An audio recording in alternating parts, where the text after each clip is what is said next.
Imagine waking up, stepping out onto your porch, coffee in hand, to find out that overnight, your entire ranch has apparently become public property.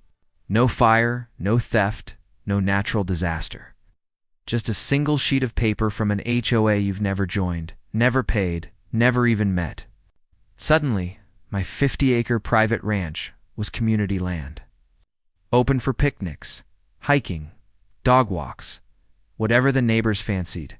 I stared at that letter thinking, how can strangers just vote themselves ownership of my land? And that's when it hit. This wasn't a mistake. This was a hostile takeover disguised as bureaucracy. And I was about to make them regret every word. Before we dive in, comment below where you're watching from and the time in your zone. And if you love chaotic HOA revenge stories, hit that subscribe button so you don't miss the next epic showdown. The morning started when a slick HOA sedan rolled up my driveway like it owned the place. That's when I knew this wasn't clerical. These people are experts at intimidation. Out stepped a woman whose blazer seemed stuffed with entitlement. Lips pressed so tight they could slice plastic, and posture as stiff as a courthouse door.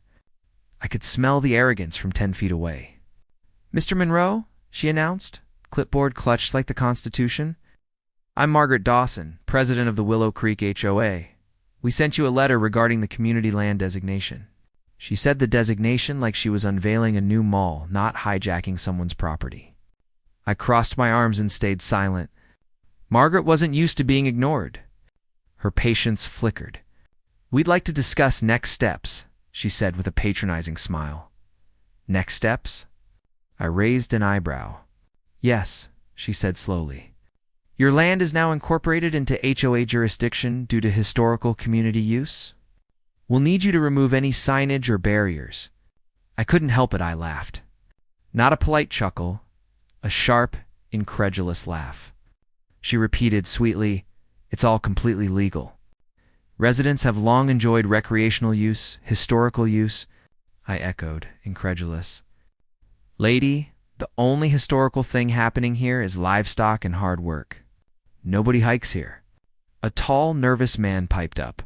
"I've personally walked through your eastern pasture many times." "Yes, and," I replied, "you walked through my pasture."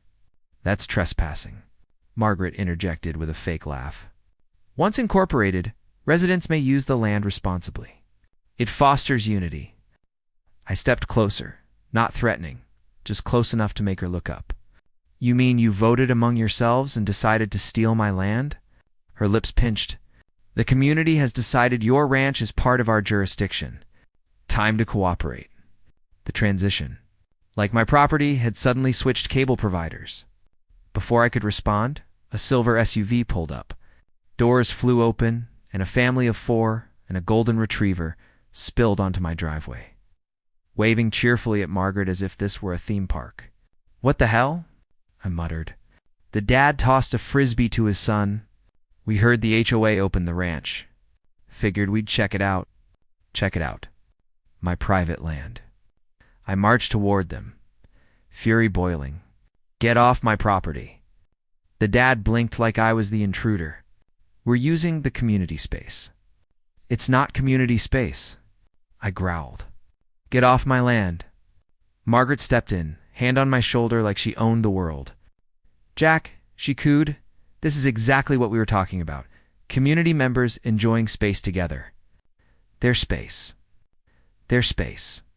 More cars rolled in, SUVs, minivans, a convertible with a cooler strapped to the back. People unloaded picnic baskets, portable grills, chairs. Kids ran. A volleyball net popped up. Kites soared. I snapped. "Get off my land now." Margaret's expression fluttered but remained smug. "No need for hostility. Cooperation will make this easier." "I'm not cooperating," I said through clenched teeth. "And if you don't leave in 5 seconds, I will personally escort you down the driveway with a garden hose." Her smirk wavered. Her board members scurried. The trespassers slowly packed up. The golden retriever trotted back to the SUV, confused. Margaret climbed in, glared, and drove off. As the dust settled, I realized something crucial. This wasn't a dispute. This was war, a land war, and I was ready to fight it with every ounce of stubbornness my grandfather had passed down. The next morning I woke earlier than usual, caffeine in hand, scanning the fields. Quiet, too quiet. Then the crunch of tires.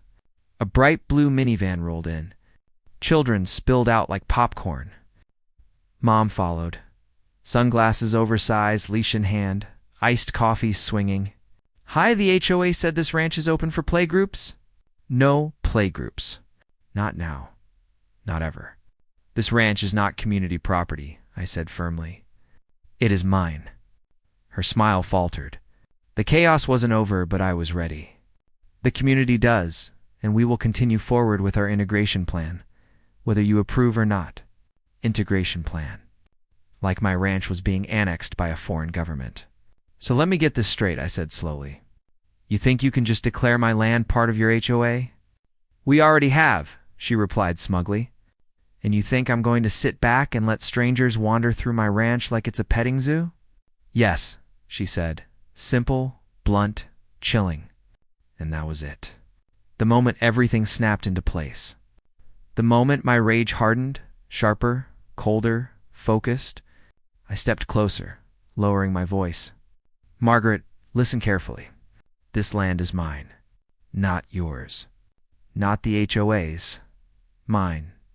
Anyone who steps on it without permission is trespassing." She gave a slow, infuriating smirk. Not for long.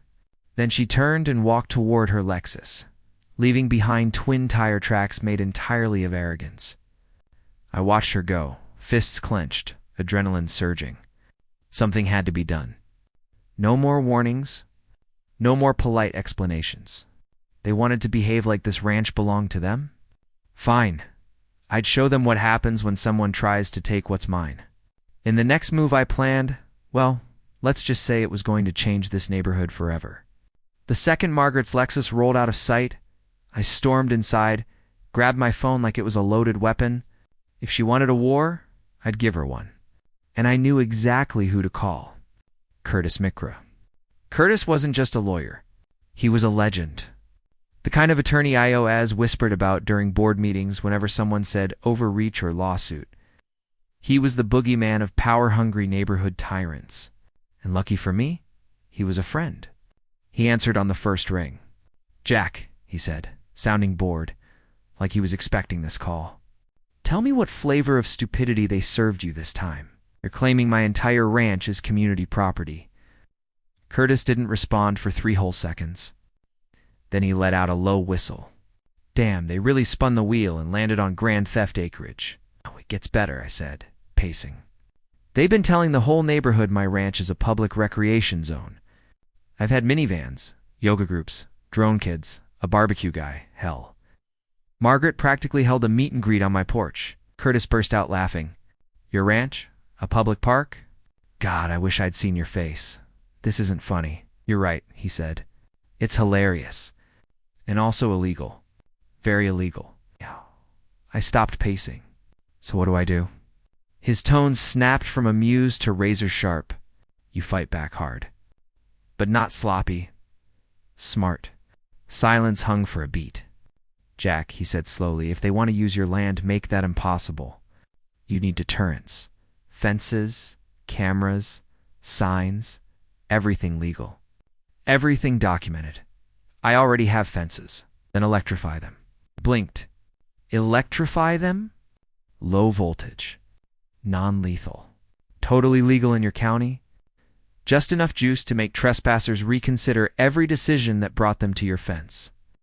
A grin crept in. It was the first spark of relief I'd felt all day. It wasn't just a plan. It was poetic. Curtis continued, "Also start collecting evidence. Photos of trespassers, dates, witnesses, and dig into county records. If the HOA filed anything to justify this stunt, I want to see it." And after that, his voice sharpened with excitement. "Then, we crush them." After hanging up, I grabbed my keys and headed straight to the county records office. The place smelled like dust and government boredom. The clerk, a young guy eating chips, barely looked up as I approached.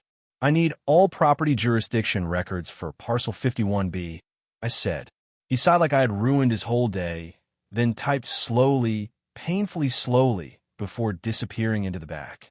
10 minutes later, he returned with a folder older than both of us. I took it to a table and opened it.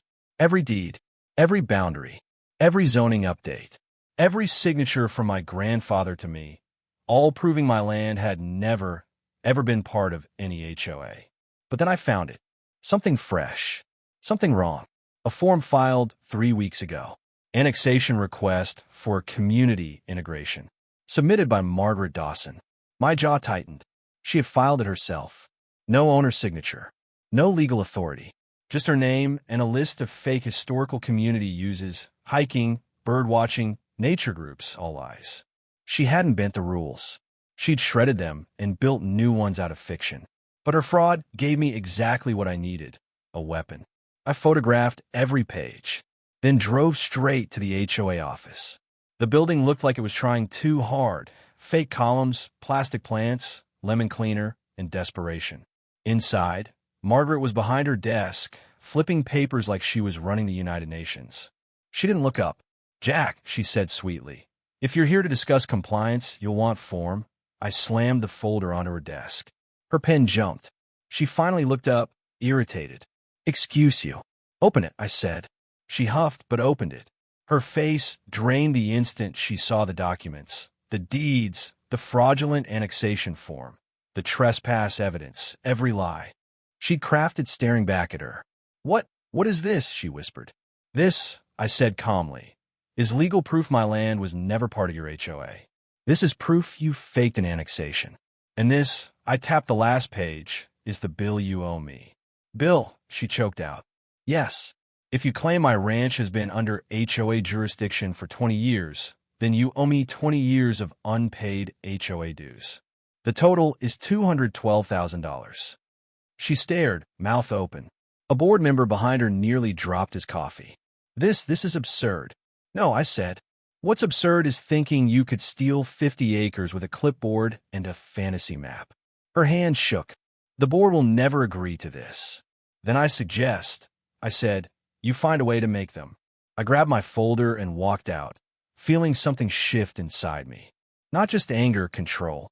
For the first time since this mess began, I had leverage. Power. A weapon. But this war wasn't over.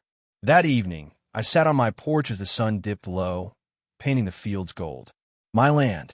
My grandfather's land. And no HOA fantasy was going to take it. I opened a notebook and wrote item 1 on my counterattack. Install electric fence. Full perimeter. Low volt. Legal. Immediately. Item 2. Prepare for HOA retaliation. Because people like Margaret don't accept defeat, they regroup and come back louder and dumber. But I was ready. The next morning, I woke before sunrise with a clarity that felt like battle calm. Not peaceful, purposeful. I stepped outside. The sky was quiet and pink, but all I saw was a battlefield. My fence is vulnerable. My patience gone. Margaret wanted games. Fine. I'd play. But I'd play smarter. Harder. Legally solid. Curtis had given me my first marching order, deterrence. And when I get a mission, I don't drag my boots, I go full throttle. By 7 a.m., I was driving to the hardware supplier 2 towns over the one that sold real gear, not the soft. Suburban stuff HOA folks bought for curb appeal. The owner, Cliff, raised an eyebrow. "Jack, everything okay?" "Nope," I said. "I'm being invaded by yoga moms, picnickers, and a golden doodle rebellion." Cliff exploded laughing. "Sounds like HOA trouble." "Worse," I said. "I've got a Karen." His expression dropped. "Say no more." "What do you need? Cameras? Fencing? Motion lights? Sensors? Trip alarms?" "All of the above," I said. "Especially the kind of fencing that says, 'Turn back before you meet Jesus.'" Cliff grinned. "I've got just the thing." He led me to the locked-back section, the serious equipment. Industrial electric fence wire, solar controllers, grounding rods, warning signs, motion floodlights, and a camera system with coverage like a casino. "This setup," Cliff said proudly, "won't kill anyone, but they'll swear they saw a ghost." "Perfect," I said. "Load it up." 2 ranchers wandered over as he stacked the equipment. "You finally electrifying that perimeter?" "Not by choice. I said. The HOA decided my land belongs to them. They froze. You're kidding, one said. Nope. Had half the neighborhood on my ranch yesterday. They shook their heads. That's how wars start, one muttered. Exactly, I said. On the drive home, I imagined Margaret rallying the HOA with a PowerPoint titled, How to Steal Land You Didn't Earn. Step 1, lie. Step 2, trespass. Step 3, pretend you're the government. It actually made me laugh. But when I pulled into my driveway, the humor died. A sleek black sedan with tinted windows sat by my gate. Not a visitor, not a local, someone official, pretentious, troublemaking. The driver door opened, and a man stepped out wearing a suit so stiff he probably ironed it while wearing it. He was carrying a leather portfolio and looked like sunlight offended him. Mr. Monroe, he asked. Who's asking? He straightened. Jonathan Burke, legal counsel for the Willow Creek HOA. Perfect. Margaret had smashed the panic button. What do you want? I asked. He cleared his throat. I'm here to present the HOA's formal position regarding the land integration process. I stared at him. Integration? You mean theft? The HOA disagrees with that characterization, he said. Yeah, the law won't. He opened the portfolio and offer paper. This is a cease and desist. You are to remove obstructive fencing and stop interfering as the community transitions into shared use of the property. I nearly laughed. You're kidding. No, and failure to comply could result in legal action. I leaned closer. Let me make something clear. This land is mine. My grandfather built it. I maintain it. I pay taxes. And your HOA's fantasy doesn't change a damn thing. He swallowed hard. Mr. Monroe, the board believes the annexation is valid. I don't care what they believe, I said. Belief isn't law. Facts are law. Records are law. And you don't have a single one on your side. He hesitated, and in that moment I saw it. Even he didn't believe Margaret's crusade. He was just hired to look official. Look, I said calmly, I'm handling this the right way. Why don't you tell Margaret that instead of stealing land, she should invest in hobbies? He blinked, such as knitting, birdwatching, therapy, anything but leadership. His lips pressed together. I could tell he wanted to smile, but resisted. I'll relay your message. Good, I said. Oh, and Jonathan, next time you step onto my property without permission, bring hiking boots and a signed waiver. You're going to need both. He got back in his car and drove off. I didn't waste a second. I unloaded every box, every spool of wire, every metal post. I dragged tools across dirt, hammered stakes into the ground, set up solar panels. Every clang of metal was therapy. Every strike of the sledgehammer felt like reclaiming my land inch by inch. By midday, the first perimeter was done. By evening, the second. By sundown, I had enough voltage running to make a raccoon reconsider its life choices. I stood back, covered in dirt, sweating, grinning like a man who just built a fortress. Then I flipped the switch. The fence hummed to life, a low, steady buzz, like the ranch itself was awake and angry. But I wasn't done. Cameras went up on old fence posts, motion trigger lights, alarms. My ranch now had better security than half the government offices in the state. That night, as I scrolled through the camera feeds on my laptop, I realized something I hadn't felt in days: control. I wasn't reacting. I was preparing, building, defending. Margaret thought she could outvote me, turn my property into her playground. She had no idea what was coming next. This wasn't just about fences or trespassers anymore. This was about something bigger, something she had underestimated. A man defending his land. A man with a plan. A man with voltage. And I was just getting started. The next morning, my phone vibrated nonstop. At first, I thought spam. Then I saw it. A dozen notifications from my security cameras. Motion alert. Motion alert. Motion alert. Someone or something was circling my property. I threw on jeans, boots, and a jacket, then stepped outside. The sun had barely risen, but my fence line was alive with activity. Blue minivans, silver sedans, SUVs, idling like a confused parade. At the front of this chaos stood Margaret Dawson, clipboard in hand, mouth tight, flanked by two board members who looked like they'd rather be anywhere else. I walked toward the fence, hands in pockets, calm but coiled. The closer I got, the louder the murmurs. People were gathering behind Margaret, whispering, curious like they were, waiting for a show. Margaret cleared her throat dramatically. "Mr. Monroe," she called, "we need to discuss a serious violation." I cocked my head. "Which one? The violation where you keep sending trespassers onto my land? Or the one where you tried to annex 50 acres with a Sharpie?" Her eyes narrowed. "This fence," she jabbed a finger at the electric wiring, "is a danger to the community." "It's only dangerous to thieves," I said, which basically makes it a service. A ripple of laughter ran through the crowd. Margaret's glare killed it instantly. "We are demanding," she said firmly, "that you remove this electric fencing immediately. It violates HOA safety standards." I raised an eyebrow. "Funny, I'm not in your HOA." "That is disputed," she snapped. "Not by anyone who can read," I replied. Her nostrils flared. "Jack, this fence poses a risk." "No, Margaret." I cut her off. "What poses a risk is you telling the neighborhood that my land is a public amusement park." She stiffened, lips pressed together. "The board believes," she began. "The board," I said, "is about to owe me $212,000. Her expression faltered. Just a second, but enough for everyone to notice. Murmurs spread. "What is he talking about? 200 grand? Is this serious?" Margaret clutched her clipboard like a life raft. "Ignore him," she barked. "He's making claims with no legal basis. I have the paperwork." She lifted the folder, "and anyone can see the proof that your HOA president forged an annexation request." Now the murmurs grew louder. People exchanged nervous glances. A woman in a floral cardigan whispered, "She did what?" Margaret's face reddened. "Jack, stop spreading misinformation. We will handle this legally." "Already did," I said calmly. "You sent a cease and desist.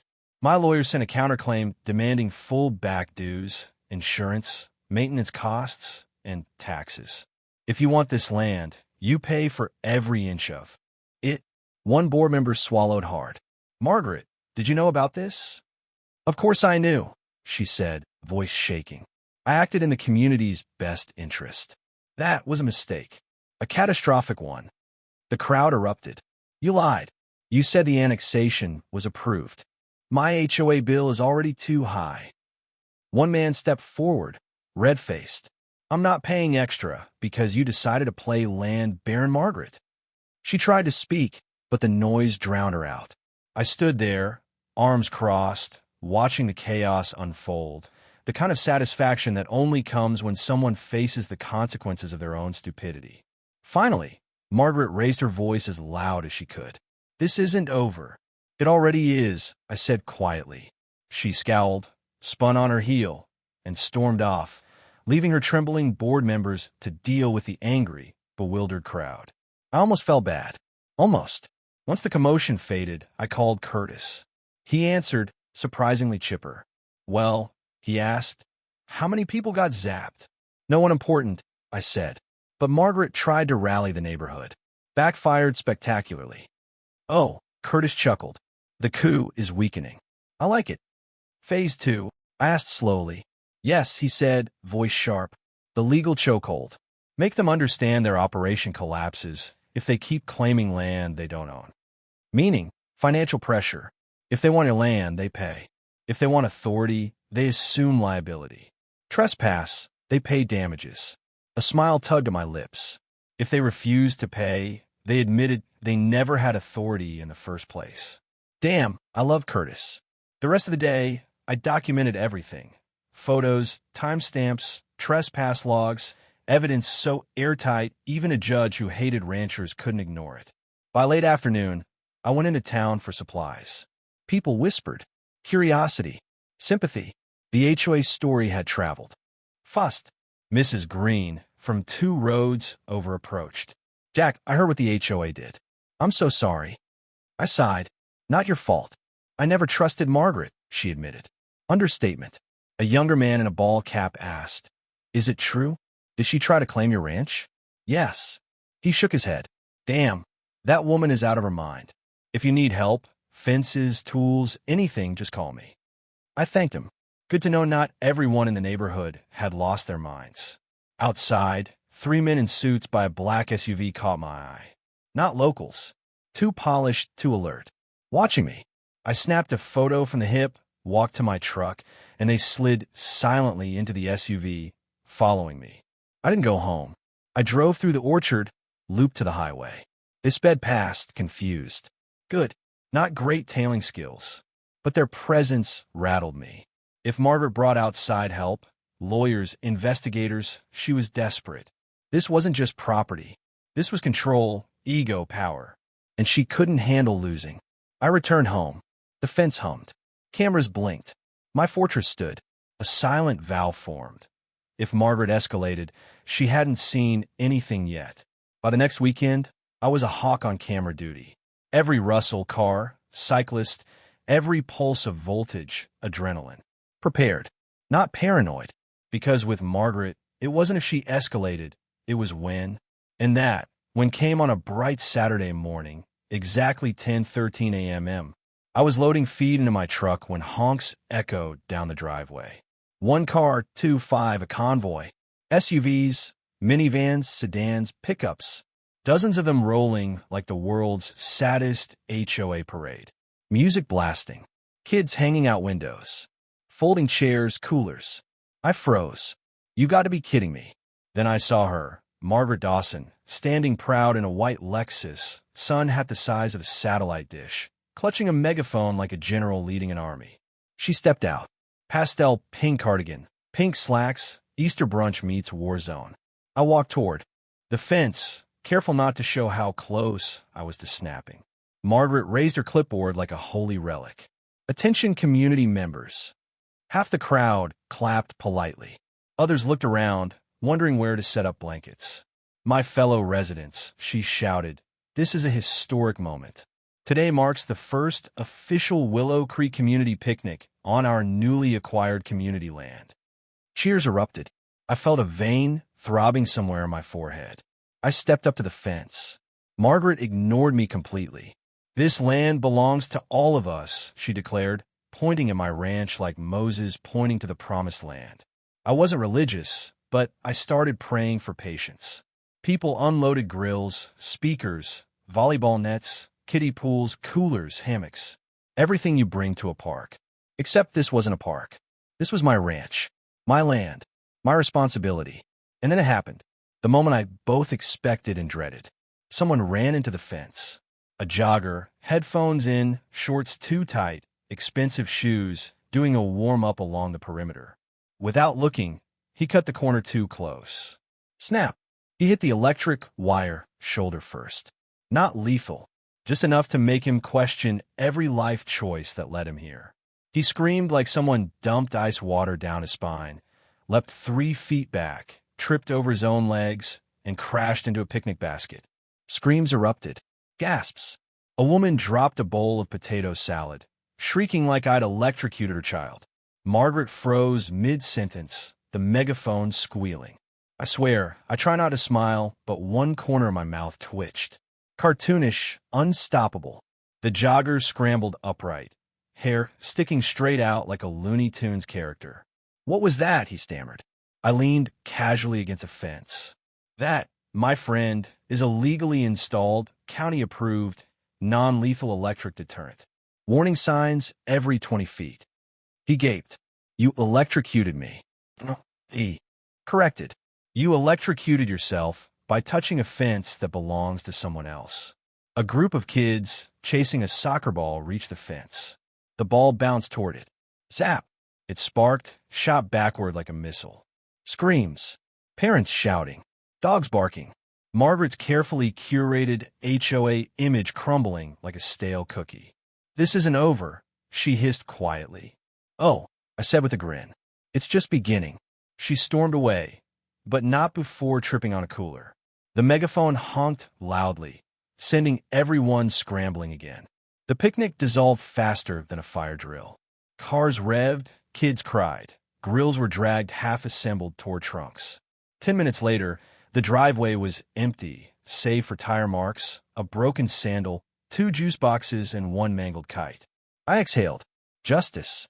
Sweet, legal, electrified justice. I pulled up the camera footage. Every zap, every scream, every chaotic picnic mishap. Curtis would love this. But deep down, I knew Margaret wouldn't accept defeat. She wasn't the type. She'd regroup, plot, manipulate, twist reality. But I had something she didn't: truth, law, evidence, and about 700 volts humming along my property line. I leaned back, sipping coffee.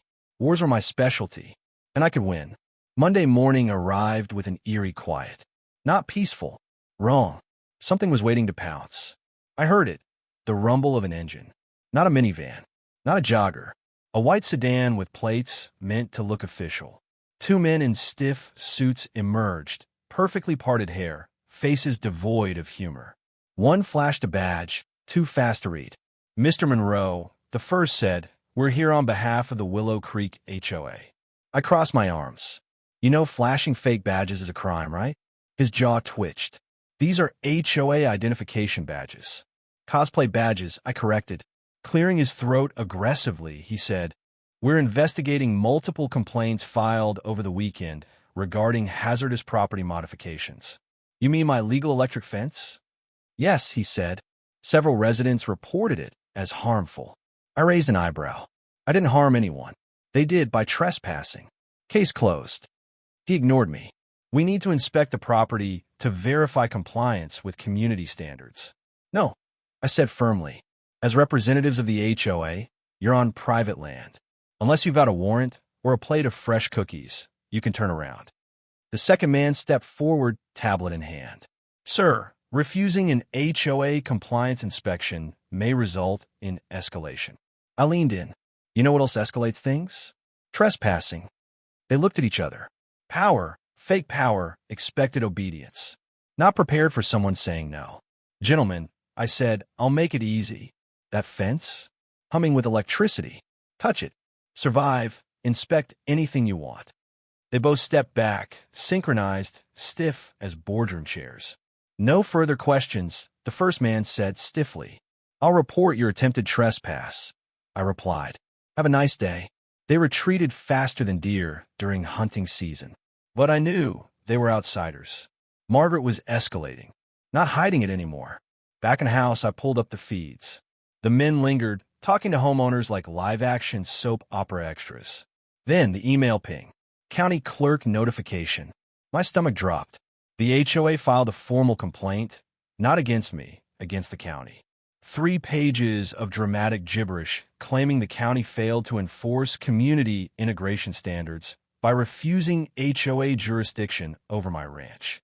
I scrolled, obstructing legal community access, creating dangerous conditions, violating unity directives, granted implied territorial rights.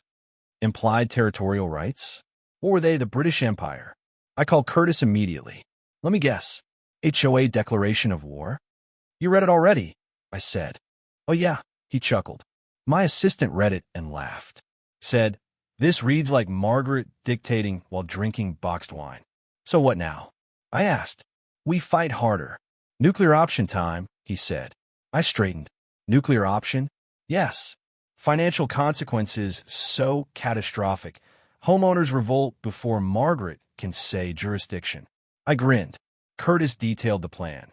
"If the HOA insists my ranch is theirs, they owe 20 years of unpaid dues, maintenance, taxes, insurance, projected assessments, total over $500,000. I nearly dropped the phone, I said. "They can't pay," Curtis replied. "Exactly why it works. Let Margaret hang herself." I stepped outside. Perfect timing. 15 homeowners stood at my property edge. Copies of county complaints. HOA fee statements. A middle-aged man asked nervously, "Jack, if the HOA takes your land, we're on the hook." I nodded. Every word true. Margaret promised no cost. Lies. A woman with glasses asked, "Jack, what do you want us to do?" "Hold your president accountable," I said. Eyes widened. Angry, exhausted, fed up. The rebellion had begun. They weren't fooled anymore. Margaret had no idea how badly it was about to unravel. That evening, the sun cast fiery orange across my ranch. The fence hummed. Not just a barrier anymore, a symbol. A line Margaret tried and failed to cross. And soon she'd pay. The next 48 hours? Absolute chaos. Whispered mailbox conversations, homeowners pacing with paperwork, angry group texts flying like bullets. Margaret had lost control. She just didn't know it yet. Late Tuesday afternoon, a message popped up from a neighbor I barely knew, a quiet text from Derek. HOA emergency meeting tonight. You should be there. Trust me. I didn't respond. Grabbed my jacket, double-checked cameras, and drove toward the clubhouse. The streets were packed. Cars lined every curb for blocks. People poured into the building like it was a political rally, not an HOA meeting. Bits of conversation floated toward me. She lied to all of us. My fees can't go up again. $500,000 liability? She lost her mind. Inside, I saw something I never thought I'd witness. Margaret Dawson, frizzy hair, smudged lipstick, frantically whispering to two board members on the verge of quitting. Rows of homeowners filled every chair, murmurs growing as heads turned when they noticed me. Margaret's jaw clenched. Mr. Monroe, she snapped. This meeting is for HOA members only. I walked up the aisle, smiling. Good thing you illegally forced my property into your HOA, I said loudly. Means I'm a member now. Gasps. Murmurs. Margaret went pale. Membership included voting rights. She had forgotten that part. I took a seat at the back. Homeowners whispered greetings, apologetic, grateful, annoyed with Margaret. For once, I wasn't the villain. The gavel slammed. Margaret tried to regain authority. This special session is now in order. We are here to address public concerns regarding the recent community development initiative. Someone yelled, the illegal land grab. Another shouted, the fraudulent annexation. Margaret glared. Please refrain from inflammatory language. A woman near the front yelled, as president, you won't be president much longer. Cheers. Real applause. Margaret pounded the gavel. I did what I had to do for this community. No, I said, standing. You did what benefited you, and now you want everyone else to pay for your mistakes. All eyes turned to me. You have no authority to speak here, she spat. Actually, I said calmly, thanks to your illegal annexation, I do. And judging from this room, you're about to lose yours. Hush. Margaret stared, cornered. Desperate, she tried one last play. This is a coordinated attack. Jack has manipulated you all. I held up her own filed document, signature clear. Fabrication. Your handwriting. Your false statements. A board member trembled. Margaret, why didn't you tell us about the financial consequences? I didn't know, she snapped. Yes, you did, he countered. The county clerk warned you twice. You ignored it. Final blow. Someone motioned to remove Margaret Dawson as HOA president. Seconded. Hands shot into the air. Voices roared. Unanimous fury. Margaret's knees buckled, face white as copy paper. Clipboard hit the floor. Fear, real, human fear, flashed across her face for 2 seconds. The room erupted. Cheering, hugging, celebrating the end of her reign. I slipped out quietly, breathed the night air. Victory settled in. Next morning, a moving truck pulled up to Margaret's house. She stomped around, barking at movers. Perfect, la person, setto. Tired, defeated, finally defeated. I didn't feel bad, just relief, and a little victory dance inside. The day after Margaret left, a calm settled. Birds chirped, lawnmowers hummed. No gavinegurs, no inchitle joggers, no yogamos. Peace. Until footsteps on my porch. 3 HOA board members appeared, hesitant. Derek in front, folder in hand. Jack, we need to talk. I leaned on the doorframe. Unless you're returning my property taxes or apologizing on humanity's behalf, I'm good. He chuckled awkwardly. It's about leadership. The HOA needs a new president. I blinked. Me? Yes. You're the only one strong enough to stand up to people like Margaret, and everyone respects you. I choked on my own spit. Respected me? Half the neighborhood threatened to sue me last week. Leadership, the third board member added, means you'd have legal authority for structural changes. What kind of changes? You could dissolve the HOA, the woman whispered. Silence. The breeze rustled leaves. My goats. Bleated. I focused on that one sentence. Seriously? I asked. Yes, Derek said.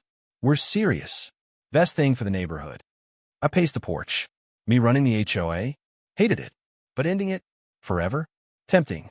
Fine, I said. I'll do it. But once elected, first thing, I burn every rule book. Second thing, I dissolve the HOA entirely. Agreed. 5 days later, vote day. Clubhouse packed, but no tension. Just exhausted people craving peace. Derek stepped forward. We nominate Jack Monroe for HOA president. Cheers. Applause. Almost unanimous. I was HOA president. Thing I hated most. I took the gavel. The HOA is hereby dissolved. Gasps. Shouts. Cheering. Laughter. Relief. Freedom. No more fines for mailbox colors. No more lawn threats. No more surprise assessments. No more Karen presidency. Barbecue time. Biggest my ranch had ever seen. Kids running, teens collecting eggs, dogs chasing each other, adults cracking beers. I grilled brisket, ribs, burgers. Electric fence hummed behind me like a guardian. Curtis arrived, took a bite, groaned. Jack, this is better than winning a court case.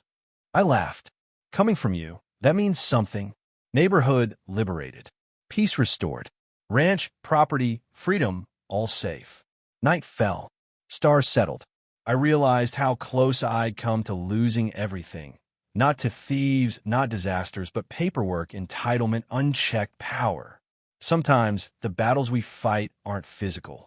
They're about standing up to people who think authority belongs to them. You better push back hard, or they will take so much more than you ever thought. Enjoyed the chaos and victory? Show some love. Like, comment, share, and subscribe to Neighbor Wars HQ for more wild HOA battles and neighborhood showdowns. Don't miss an episode. Join the war today.